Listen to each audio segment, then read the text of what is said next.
verse 4 to 7. Basahin ko mga kaibigan ha. Romans 1 mga kaibigan. Romans 1 verse 4 and 7 na ipinahayag na anak ng Diyos na may kapangyarihan ayon sa Espiritu ng Kabanalan sa pamamagitan ng pagkabuhay na mag-uli ng mga patay.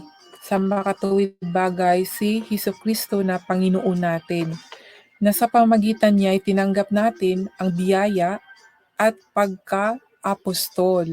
So kung tinanggap pala natin si Jesus Christ ay automatically maging apostol na tayo at sa pagtalima sa pananampalataya sa lahat ng mga bansa dahil sa kanyang pangalan.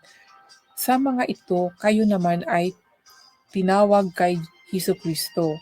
Sa lahat ninyong sa Roma, mga iniibig ng Diyos, tinawag na mga banal, sumasa inyo nawa ang biyaya at kapayapaang mula sa Diyos na ating Ama at Panginoong Hesukristo. No, mga kaibigan, yan yun mga kaibigan ang sa resurrection, mga kaibigan. We are na resurrection, kasama na tayo doon, di ba, sa pagka-resurrection ni Jesus Christ. Yan mga kaibigan. And then, dito mga kaibigan, the power of God gives strength to all. Hindi lang isa-isa mga kaibigan sa lahat. That, basahin ko para mamaano natin yung katibayan, sa 1 Chronicles chapter 29 verse 12. Verse 12 mga kaibigan.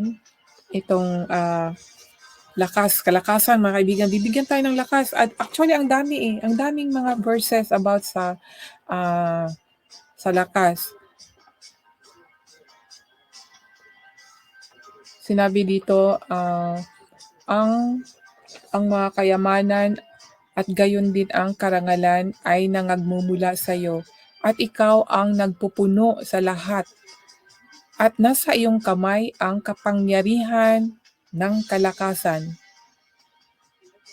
At nasa iyong kamay ang pagpapadakila at nagpapalakas sa lahat. O mga kaibigan, nagpapadakila ang Panginoon, nagpapalakas, hindi lang sa isang tao, kundi sa ating lahat, mga kaibigan. At itong sa New Testament, mga kaibigan, ito yung hindi ko makalimutan na verse na nagpapalakas sa akin na through Jesus Christ, itong nasa Philippians chapter 4, verse 13. Dahil nung time na yon, di ba, ilang beses ko na share sa inyo na nung 2012 talagang nasa kabagaban at nahihiya, natatakot magsalita tungkol sa Diyos. At ito isa sa aking una-una kong nakita na nakapost sa Facebook, sa Facebook ng aking pinsan. Ang pinsan ko ay nasa London, siya yung una kong, Christian siya pero hindi ko alam kung anong klaseng Christian siya. Then nagpo-post siya nitong verse na to at doon ko nabasa sa niya sa wall niya at ginawa kong kasi pabalik-balik Kaya sabi ko nang binasa ko ito, Philippians chapter 4 verse 13, sabi dito, I can do all things through Christ which strengtheneth me. Lahat ng mga bagay ay aking magagawa doon sa nagpapalakas sa akin. Alam niyo po ba, mga kaibigan, binasa ko ito, sabi ko, lahat magagawa ako. Sabi ko, akala ko talaga mga kaibigan, yung bang power na talaga, yung powerful ba, yun yung ano ko. Pero hindi pala yung ganun na power na makontrol mo, hindi. Yung bang baga na nasa kapigatian tayo, nasa problema tayo, itong word na to ay pwede kang palakasin ng Panginoong Hesus. Siya ang nagbibigay sa atin ng lakas. Kaya ito, nagiging affirmation ko ito, ginagawa ko itong lahat araw-araw nung nakaraan, nung how many years, 10 years ago na. Dahil nung time na yun ay talagang weak ako at alam ko na ang Diyos gusto na niya ako mag-share ng word niya. At wala akong lakas dahil nahihiya ako makasalanang tao tapos magsasalita sa salita ng Diyos, diba nakakahiya? So ito yung ina-affirm ko na I can do all things through Christ which strengthened me. Tapos banggit ng binabanggit ko talaga, tama nga pala, nagbibigay talaga sa atin ng lakas, mga kaibigan. Try niyo po, mga kaibigan, kung ano yung word ng Diyos na ano ba yun, yung from your heart na tatago sa puso niyo. I-ano nyo yan, mga kaibigan, gamitin nyo yan, mga kaibigan, dahil the word of God is powerful. Sobrang powerful, mga kaibigan.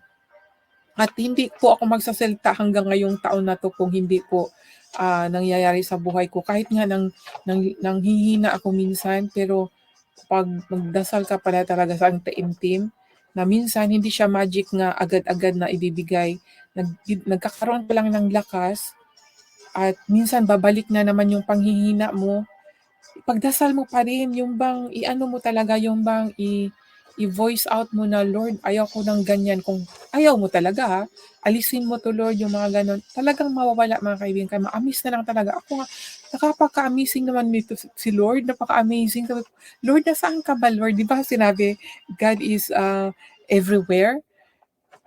Kaya nga, na-amaze talaga ako. Sabi ko, Lord, minsan yung sinabi ko lang sa tao na ganun yung naramdaman ko, tapos nawawala siya. Sabi ko, ano ba yung tao na yun? Siya ba yung Diyos? Pero hindi kasi God is spirit, di ba? Narinig talaga niya kahit saan. Grabe talaga, nakaka-amaze talaga si Lord. Kaya na-amaze talaga ka. Napupuli ko talaga ang Panginoon. Sobrang napupuli ko siya. At yan ang aking ma-share ngayong araw nito, mga kaibigan. Sana meron kayong natutunan sa aking shinare sa inyo, mga kaibigan.